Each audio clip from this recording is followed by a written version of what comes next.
ভারতীয় প্রধানমন্ত্রী ভারতকে কিভাবে ভারতবাসীর কাছে এবং গোটা বিশ্বের কাছে তুলে ধরতে হয় সেটা খুব ভালোভাবে শিখিয়ে দিলেন। বাইরের দেশে না গিয়েও ভারতে সেই দর্শনীয় স্থানগুলি রয়েছে সেটা তিনি স্পষ্ট করে দিলেন। বেশ কিছুদিন আগে নরেন্দ্র মোদী লাক্ষাদ্বীপ গিয়েছিলেন, সেখানকার ছবি এবং ভিডিও তিনি পোস্ট করেন।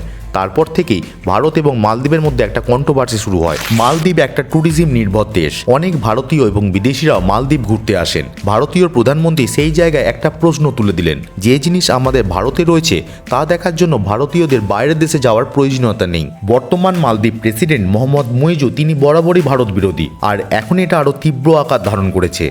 শেষ বছর 2023 সালে ভারতীয়দের মালদ্বীপ ঘুরতে যাওয়ার পরিমাণ সেই দেশের পরিসংখ্যান অনুযায়ী ভারত 1 নম্বরেতে, তারপর রয়েছে রাশিয়া আর 3 নম্বরে রয়েছে চীন। এবার মালদ্বীপ সরকারকে চিন্তা করতে হবে কার সাথে সম্পর্ক ভালো রাখার দরকার ছিল, ভারত না চীন। আর একটা দেখার বিষয়, ভারতীয়রা কোথায় যায়, মালদ্বীপ নাকি লাক্ষাদ্বীপ।